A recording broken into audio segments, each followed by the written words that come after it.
At TennoCon 2026, I was fortunate enough to sit down with Joe Buck, Soulframe's combat designer, and Sarah Asselin, Soulframe's community manager, to show off my Brazen Lung cosplay and ask them some questions about Soulframe and its development. For a bit of context before we start listening in, I was expecting an interview with Sarah and I'd prepared all my questions in advance, but she surprised me by also having Joe step in to answer some more technical questions. I made every attempt to comport myself like a professional, but I was so delighted by the surprise that I babble a bit in excitement at first. But don't worry, I do eventually remember to shush and let him speak. I am a combat designer, mainly, weapon design, gameplay design. A finger in a lot of pies. Amazing. Yeah.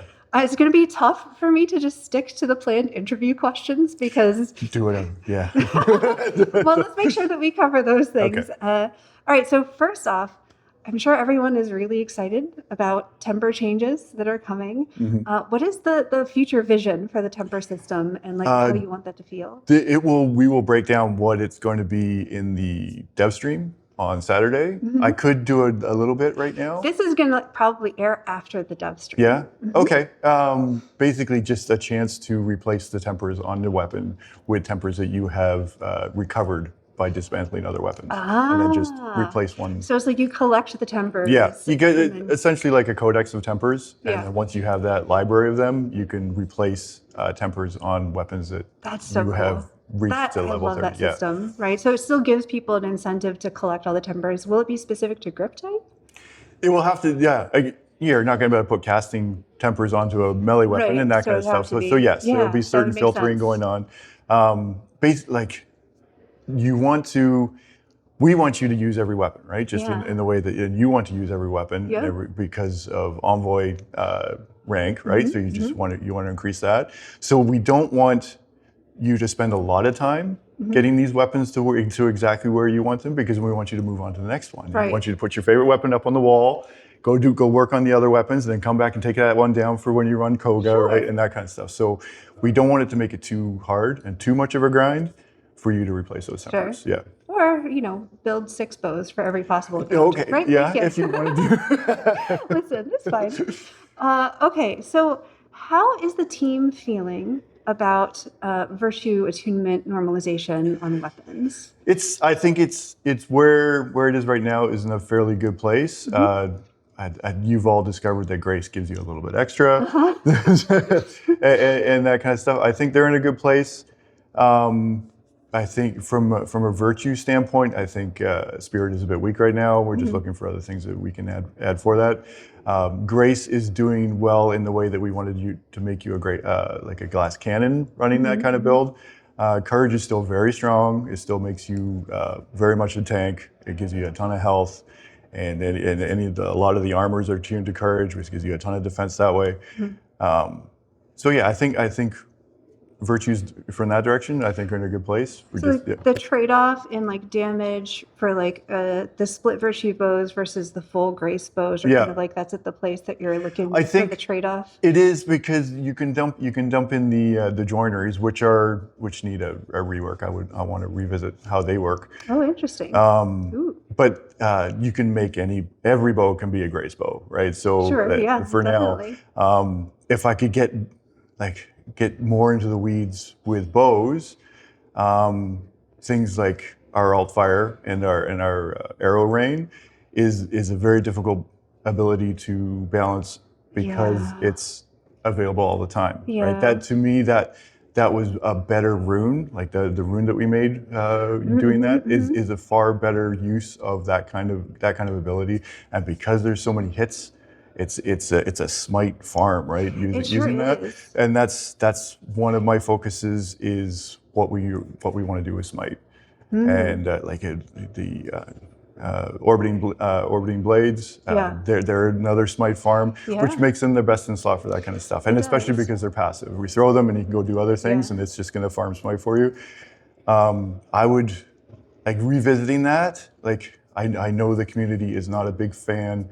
Or there is with the heavy attack, the heavy arrow stab. I love the arrow stab. That is like, I think it's fun. yeah, that's, Yeah. the previous, like, remember the first pass we did with bows, Yeah. and it was very much melee based with I really enjoyed that. It was a different take on bows, but we definitely wanted to make it more of a focus on primarily archery with a side of melee. So I would like bows to be all heavy stab, and then the rune would be the Interesting. rain. It'd make the smite chance way easier to balance. You don't have to it would count for be. arrow hail. It would, Yeah, but that makes a lot of sense. Yeah, that's what I want to do. Yeah, no, I think that makes a ton of sense. We have, in terms of, you're talking about the melee bow that we had from, I think, like pre-P8, right? Yeah, that was a long time ago. It had a full 4-attack combo and all that kind of stuff. So if we have like the rapier as like a grace subtype of the long blade, is there any thought about having like a melee subtype of bows where they just have... We started pushing that in that direction with the Tempest bow, or with the oboe that we did. That was primarily courage, and with the heavy arrow stab, that was sort of like a lean into like changing it around, like taking away the arrow rain and giving the heavy stab, and that became the courage bow type. That's awesome. Yeah, like there's definitely room to make weapons. Like we started making the classes of like daggers are grace, and swords and hammers and stuff like that are courage. There is definitely like hybrid classes like with like the rapier, and we're definitely looking at different ways. That's awesome to know that So you'll things see on the table. That's so cool. Yeah, our hand was forced in certain ways, like when we did the founders sets, like the orbiting daggers are courage, just because we needed a weapon type for the courage base, and it ended up being the throwing daggers, so they became courage. They had to be. So it did set a precedent that we can do that. Yeah. I mean, lucky for us, because I think it would be really fun in the future of the game to like have these more options open up, and it will solve, I think, a lot of the sense of like constraint will just disappear when there's more options. So I think that's really great news. We were able to do that with the rapier. Okay, you kind of answered that question already. So then I guess the kind of last thing that would tack into like, yes, we noticed the grace changes and everything, would be like, maybe this is a Sarah question. This would make for a good transition also, but what are the like metrics that you use to think about when you're going to do a balance change? It's a lot from me playing. I find I like talking in game chat while playing. I do read a lot of the Discord and read a lot of the forums and stuff as well. But I find a lot of the balance stuff I do just from me playing, and what I feel is weak or what I feel is too strong, and going from there, and whether that correlates with the feedback that I'm receiving from the community. Gotcha. Yeah. So this was Joe's personal answer to how he thinks about when to raise the issue of balance changes with the rest of the team. But in a moment, you'll hear Sarah add more context to that same question. Interviewing Joe was wonderful. You can really feel his love of Soulframe in the way he talks about the game, and I am so excited for these extra tidbits of information about the future of bows, possible joinery changes, and how changing tempers will work. I should also mention that later on during my trip, I had a chance for a casual conversation with lead designer Scott McGregor, and he too was an absolute delight. The depth of his care for the game comes across so clearly in person, and he welcomed my feedback about my experiences in Soulframe. He and Joe both had me feeling like it was sharing space with someone just as excited about the technicalities of Soulframe gameplay as I am. Like, I found kindred nerds, and I say that with the utmost respect and affection. I wish I could spend hours just talking about the game with them.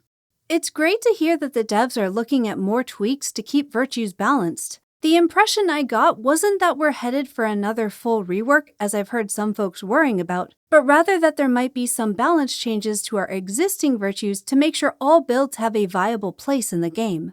Scott also mentioned something about a possible future connection between virtues and damage types that sounded very intriguing and could really open up new build possibilities in Soulframe's future. But that's not anything certain yet, just something they're thinking about, so don't take this as an official announcement. I really like the idea, but let me know what you think in the comments.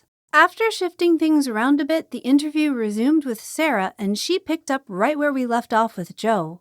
Do you want to add anything to the last question about the metrics that the team uses in deciding when balance changes are needed? Yeah, so the interesting thing about working on a live service game is we get feedback from all kinds of avenues and at all kinds of speeds. So we have a very engaged Discord, we have our forums, we have people post on social media, maybe even YouTube. I actually know one YouTuber I watch quite often. And then, as Joe was saying, beyond that, we have in-game statistics to show us what people are choosing for weapon types, what people are playing with. And of course, we play our own game ourselves and we share feedback in our collective hive mind. Our internal name for that is dog food, because it's about eating the product that you make and making sure that we're playing it and it aligns or doesn't align with the feedback from the players. So there's all kinds of sources that go into a balance change that ends up being made. But a massive amount of Preludes has been player feedback. And we've had the real privilege to have people give us their feedback from a really early stage. And so much of it, especially for a small team. So it's about taking that feedback and seeing what we can make manageably and at as fast as speed as we can with the other design goals, and juggle all that and hopefully lead to some good balance changes. It's got to be a tough job to try to balance like the Discord warriors feedback and then like also the actual game statistics of like the people who play the game and don't get on and post, but you can still see how they're engaging. Totally. It's got to be challenging. So there's a lot of different areas to look and evaluate, but that all comes together with why we do what we do. And every time someone is engaged in our Discord and leaving all that feedback, I really do look at it as a privilege, because they are playing our game at this early stage. They're taking the time to test different systems and share what they like and don't like. And maybe it's not always easy to hear, or we hoped we'd get a better reaction, but that's great too, because now we know how to pivot. Yeah, I feel like I should clarify that I say this as a Discord warrior myself. Yes. That's not shade. Oh, totally. No, I love my Discord warriors, my little minnows. We're minnows. I need to make a minnow necklace. Okay, so the combat arts rework that we saw at TennoCon last year. Yes. What is the progress? There is more coming soon, and it has changed slightly. Sadly, we don't have anything to share at this TennoCon, but within the next year or so, I'm hoping we can come back to that. Got it. Yeah. Okay, so still work in progress. Not surprising that it would change with all the big like loot changes that we've had. What doesn't change in this game? True. Very true. Okay. Weapon transmog. How far away is that, and how is the new Moonsteel cosmetic going to affect it? Soon. Hopefully this year. Okay. That's all I can say at this time. Okay. Hopefully this year. Got it. Okay. Will I ever be able to free the deer from the collector without a thunderstone? It's so sad watching them get beamed up.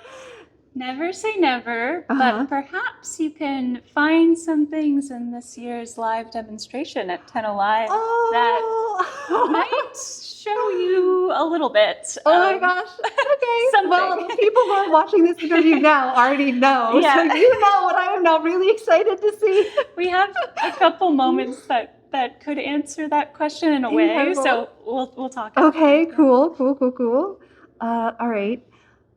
All right, so what are your highest priorities for the next couple of updates? Yep. So those watching at home will have already seen our reveals, but we are announcing this TennoCon that mounts are coming this fall, and that is going to be not just mounts in game, but a system of growing your pup that you find in the she-wolf snared, and having the ability for the envoy to interact with your pup in a really cool way that isn't just about, traversal. It's more immersive and connected to the game as a whole. And of course, the temper system, which will be connected to Tuval and Tuval backstory, getting that in will be really, really important for our updates the rest of this year. And then what we show at the demo is going to be the next new Fable War Songs. Amazing. And it's really exciting because it is the story of the Envoy's origins. Mm. You're starting to see how all of these different fables and things in the world connect. And my hope is that everyone leaves TennoCon 2026 feeling like there's a bit of a step up in terms of the narrative story of Soulframe, and also the places that we're moving next, with things like Mounts finally being here. Yay. We have Right. fishing coming to Soulframe. Amazing. Yeah. So that'll keep us busy for the rest of the year. That is Yeah. the pillars and making those things feel right. And then, of course, just fixing what we already have and whatever they break. I mean, that which they're sounds very good at. amazing. Yeah.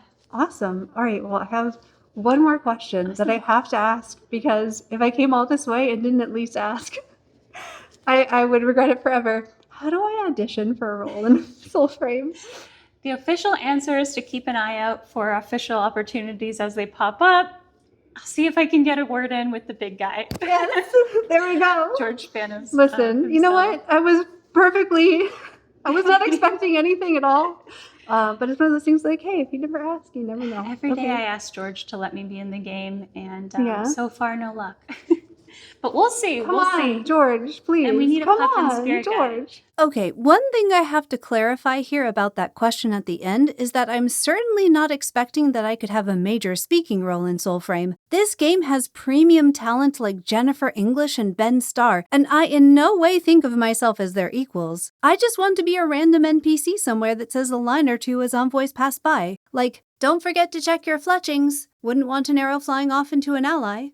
Anyway, Sarah had another little surprise for me after the interview, so if you want to check out that footage, stay tuned for a video all about TennoCon, including what made me jump as I turned this corner. Thank you so much again to Joe and Sarah for taking the time to meet with me, and thank you for watching my channel and making all this possible. Now, go make sure your arrows are properly fletched, and until next time, happy hunting!